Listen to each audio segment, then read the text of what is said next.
गर्भ से सारी चीजें निकाल ली, जमीन के भीतर घुस करके कई कई किलोमीटर जा करके सारे पत्थर, सारे रत्न, सारी धातुएं, सारा अभ्रक, सारा जत्था जस्ता, सारा लोह, सारा रजत, सारा स्वर्ण सब निकाल लिया। क्या करेगा ये इतने सोने का चांदी का? खाएगा? बोले नहीं, सुंदरता के लिए इतना दोहन, पृथ्वी का दोहन। उसी का परिणाम है भूकंप आ रहे हैं, त्रासदी मच रही है। मृत्यु को इतना निकट से देख लिया, कोरोना आया, अपनों को खोता हुआ देख लिया। ऐसी स्थिति जब कल्पना नहीं कर सकते थे, कल का प्रातः काल सूर्य देखेंगे नहीं देखेंगे, ऐसा काल देखने के बाद भी सुधरने को तैयार नहीं है।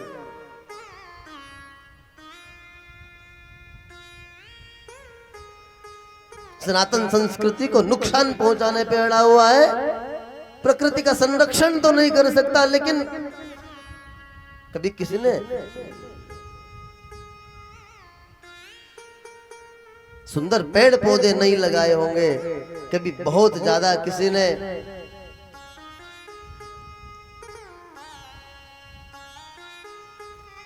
पेड़ पौधों का रक्षण संरक्षण नहीं किया होगा, लेकिन उसे लकड़ी का दरवाजा चाहिए, उसे सुंदर दरवाजा चाहिए,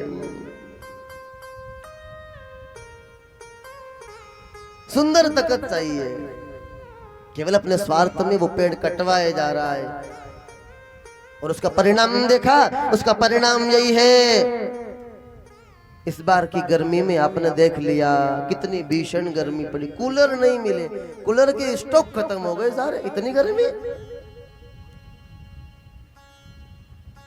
माताओं बात बताएं, ध्यान से सुनो, जितना पानी कूलर में डालते हो, अगर इतना पानी पेड़ों में डालने लग जाओगे तो कूलर की जरूरत नहीं पड़ेगी। हाँ, जितना गर्मी में कूलर में डाल रहे हो ना, उतना पानी अगर तुमने पेड़ों में डालना शुरू कर दिया, यकीन मानिए कूलर छोड़ो, एसी भी आपको लगाने की आवश्यकता नहीं पड़ेगी, इतना ठंडा रहेगा। इसलिए खूब वृक्ष लगाओ, खूब वृक्ष लगाओ। हमारे पूर्वजों को पता है कि ये बहुत निठल्ले लोग हैं, नहीं मानेंगे, इसलिए उन्होंने कह दिया कि तुलसी वृंदावन है। उसने कह दिया आंवले की अपनी महिमा है, उन्होंने कहा शमी पत्र महादेव को प्रिय है, उन्होंने कहा बिल्व पत्र भगवान शिव को प्रिय है, उन्होंने कहा पीपल में, उन्होंने कहा वट वृक्ष में, इमली में, सब सब पेड़ों में पौधों में ईश्वर का वास है। ईशावास्यमिदं सर्वम, इसलिए तुम पेड़ लगाओ, पौधे लगाओ। हमारे बहुत आत्मीय हमारे मामा जी, पूर्व मुख्यमंत्री जी, वर्तमान कृषि मंत्री जी आदरणीय शिवराज सिंह जी चौहान, एक पेड़ रोज लगाते हैं। हमने बहुत पेड़ लगाए। मंसूर भी जब भी आते तो पहले फोन आता तो पहले पेड़ लगाएंगे जब पानी पिएंगे, हर जगह पेड़ लगाओ, पेड़ लगाओ, पेड़। प्रधानमंत्री जी ने अभियान शुरू किया, एक पेड़ अपनी माँ के नाम। रोज देख रहे सब फेसबुकों में, लगाए नहीं लोगों ने, लेकिन जो सरपंच है उसको मजबूरी में लगाना है, लेकिन जो सचिव है उसको मजबूरी में लगाना है क्योंकि फोटो भेजना है, इनको तो लगाना ही है।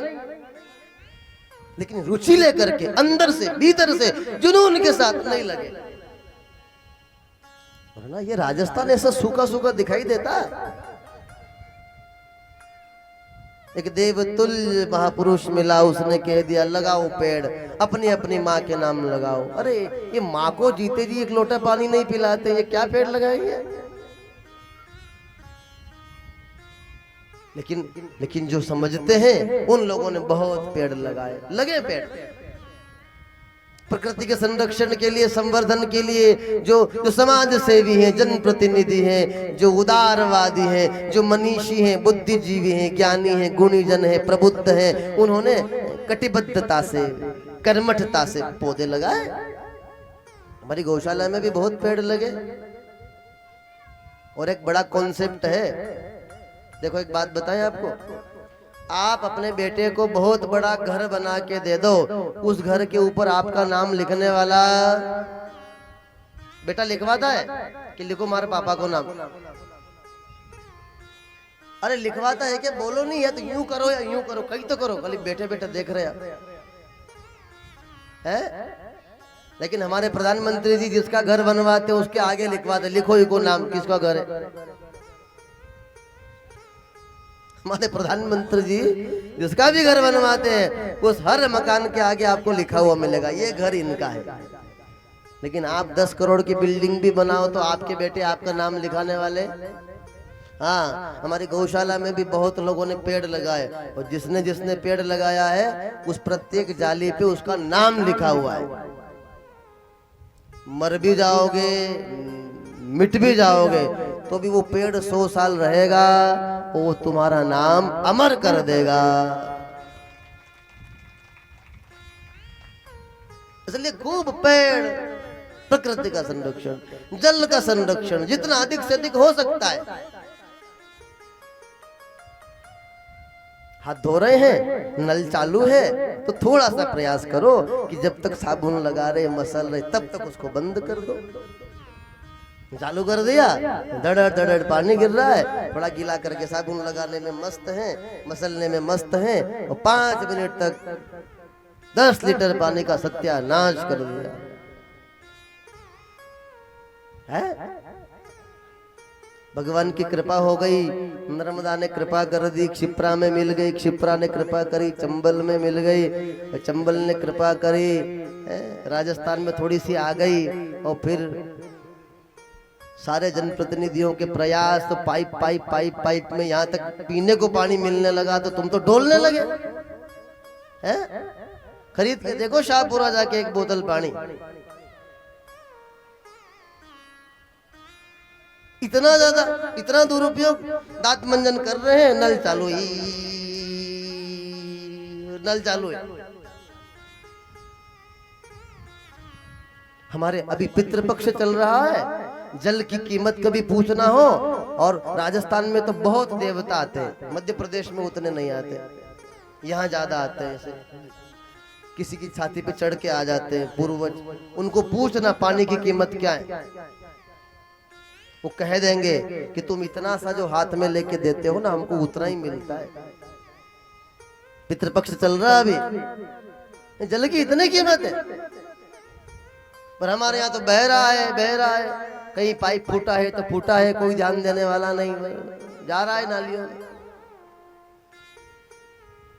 जल संरक्षण, वृक्षों का संरक्षण और गो संरक्षण, सनातन संस्कृति का संरक्षण। लेकिन केवल संरक्षण नहीं, संवर्धन भी हमारा दायित्व है। इसकी क्या गारंटी है कि अब कोई बाबर नहीं आएगा वो फिर मंदिर नहीं तोड़ेगा? कोई गारंटी है?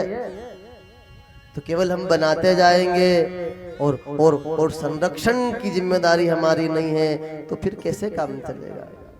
केवल पुनर्निर्माण नहीं, संरक्षण संवर्धन भी हमारा दायित्व है। तो हमारी संस्कृति का संरक्षण कैसे हो सकता है? बोले आने वाली जो युवा पीढ़ी है उसको वैदिक संस्कृति से जोड़ो। हमारे बच्चों को पता ही नहीं हमारे 4 वेद कौन से हैं, हमारे बच्चों को पता ही नहीं 12 ज्योतिर्लिंगों के नाम क्या है, हमें पता ही नहीं हमारी 7 पुरियां कौन कौन सी है, हमारे 4 धाम कौन कौन से हैं, हमारे यहाँ जो देवी नदियां हैं वो कौन कौन सी, किसी को पता ही नहीं है। बस तेजा बाबू जी का मेला, शाहपुरा का एक मेला, साल में 2-4 बार शादियां, कोई मर जाए तो उसका खा लो, किसी की शादी हो तो उसका जिमने चले जाओ, इतना ही जिंदगी। बस अपने युवा बच्चों को, अपने बालकों को अपनी संस्कृति से जोड़ो और बताओ। खूब बच्चों को सत्संग में लेकर के आओ, खूब अधिक से अधिक। जैसे जिम में जाते हैं ना तो माताएं कह देती है ले आज स्कूल मत जा, उठे जिम वाले चाल लो है। ऐसी कहा करो कि आज रविवार है, आज थारे छुट्टी, चल कथा में चले, सत्संग में चले, प्रवचन में चले। हमारा हमारा जो यूथ है, हमारे जो युवा हैं, जब हमारे जो बालक हैं, हमारे आने वाला जो भविष्य है, जो पीढ़ियां हैं, ये मजबूत हो गई ना, तो फिर हमारी सारी मेहनत सफल हो जाएगी। वरना इसलिए इसका संरक्षण भी आवश्यक है, इसका संवर्धन भी आवश्यक है। और मैं आपको एक बात बता रहा हूं, क्योंकि भारत में सबसे भोले लोग कहीं पाए जाते हैं तो वो राजस्थान में पाए जाते हैं। इसलिए जितनी भी अवैदिक परंपराएं हैं वो राजस्थान में पनपती है। अनीश्वरवादी जो तत्व है उनके हेड ऑफिस राजस्थान में मिलेंगे। ईश्वर नहीं मानने वाले जो लोग हैं या भगवान के नाम से संस्था लेकर के फिर जो धर्मांतरण करवाने वाली संस्थाएं हैं, उनके हेड ऑफिस राजस्थान में मिलेंगे। सबसे सीधे लोग यहाँ तो कैसा ही आए तो चल जाएगा। यहाँ कोई नहीं, कैसा ही वो ताबीज बनाने वाला आए, कारा डोला सफेद डोरा रुद्राक्ष बांट कहीं भी करे, वो भले यूं ही मिट्टी उठा के दे फू ले, तो उतने में लाइन लग जाएगी। आरती के बाद ऐसे पानी डालते तो उसके लिए बेचारे इतने उत्सुकता से खड़े रहते कि मेरे पे आ जाए पानी। इतने भावुक लोग हैं यार, कितने भावुक लोग। इसलिए आपका दोहन किया जाता है। तो मैं चूंकि उनका नाम नहीं ले रहा हूं पवित्र मंच से, लेकिन आप ध्यान रखना, ऐसा कोई भी व्यक्ति जो अवैदिक परंपरा वाला है, जो सनातन संस्कृति के विरोध में जाने वाला है, जो मूर्ति पूजा का विरोध करने वाला है, और वो अपनी बात शुरू करते हैं यहां से कि मूर्ति पूजा की आवश्यकता नहीं है। क्यों नहीं है? अरे बोले भाटा पूजने से क्या होता है? और हमारे बहुत मासूम लोग, उनके हृदय में बात बैठ जाती है, सही कह रहे, भाटा पूजवाऊं कई हो। धीरे धीरे धीरे धीरे सनातन संस्कृति के, सनातन धर्म के मुख्य 4 स्तंभ हैं। उनमें सबसे पहला है मंदिर। बताओ, किसी का नाम रामलाल है और वो मंदिर नहीं जाता है तो वो हिंदू है कि ईसाई है?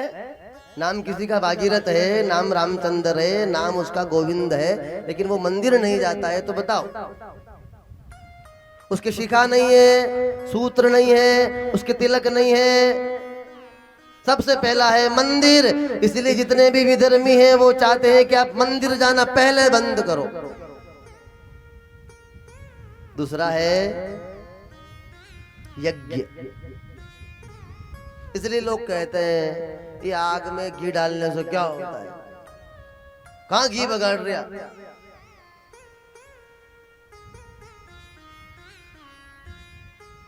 ये कोरोना से पहले इसका भाई आया था, स्वाइन फ्लू। किसी को याद है?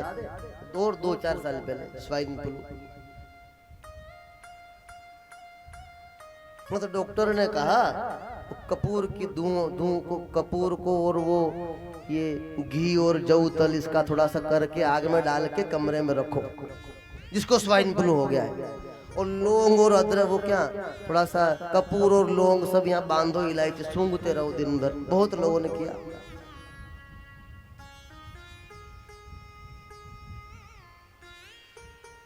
केवल और केवल देशी घी का हवन करने मात्र से ये पूरा वातावरण पवित्र रहता है, और उस पवित्र वातावरण में ही भगवान की कृपा होती है।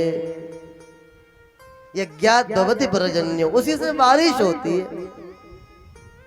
तो आपको बताएं, जहां जहां बहुत अधिक यज्ञ होते हैं वहां बहुत बारिश होती है, और जहां जहां यज्ञ बहुत कम, जहां भी सूखा एरिया है, जहाँ रेत जाता दिखाई दे रही है, जहाँ हरियाली दिखाई नहीं दे रही है, वहां अंदर उतर के देखो, वहां लोग यज्ञ बहुत कम करते हैं। वहां उतना यज्ञ को महत्व नहीं देते। अरे यज्ञों कई होए, बोले घट घट में राम है।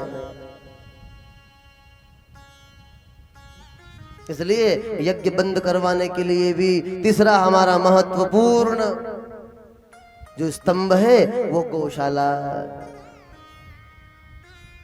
इन गौशालाओं को नष्ट करो, इन गायों को नष्ट करो। तो अमेरिका की वाशिंगटन में एक शोध हुआ, और चूंकि मैं उनका नाम नहीं ले रहा हूँ, वहां कुछ लोग थे जो जिनको भेजा गया भारत में, जाओ पता करके आओ इनको कैसे नष्ट करें, पूरा कन्वर्जन कैसे हो जाए, ये सारे हिंदू कैसे क्रिश्चियन बन जाए। जाओ बोले ये 4 बातें हैं, उसमें से मुख्य मंदिर है, यज्ञ है, और यज्ञ का कारण ये गाय है, इनको नष्ट करो। तो इनको नष्ट कैसे करें? बोले इनको नष्ट करने के लिए किसानों को स्वार्थी बनाओ, किसान स्वार्थी बन जाएंगे। अधिक दूध के चक्कर में देशी को बाहर निकालेंगे, विदेशी को ले आएंगे, और जब जर्सी को अंदर ले आएंगे तो फिर बीमार पड़ेंगे। बीमार पड़ेंगे, इनकी बुद्धि जड़ हो जाएगी, इनकी तीक्ष्ण बुद्धि नष्ट हो जाएगी, इनका शौर्य, इनका तेज, इनका ओज, इनका बल क्षीण हो जाएगा, मंद बुद्धि के हो जाएंगे। फिर इनमें विवेक नहीं है। फिर विदेश से कोई आएंगे और कहेंगे कि हमारे बाप दादा यहाँ के लिए मर गए, हमको वोट दो, तो लोग दे देंगे। सीधे साधे भी, इनकी बुद्धि भ्रष्ट करो।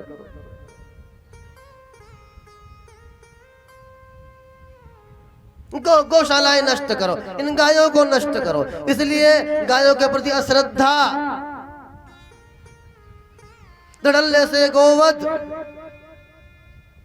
लेकिन केवल एक पक्ष दोषी नहीं है, मैं आपको दोहरा रहा हूं। अगर गोवध हो रहा है, अगर धरती पे हिंसा हो रही है, तो बहुत अधिक नारे लगाने से वो बचने वाली नहीं है। शुरुआत अपने घर से करो, बहुत दृढ़ संकल्प के साथ आप ये विश्वास दिलाओ कि आपके बच्चों की कमर में जो बेल्ट है, आज के बाद आप चमड़े वाला बेल्ट घर में नहीं लाओगे। बस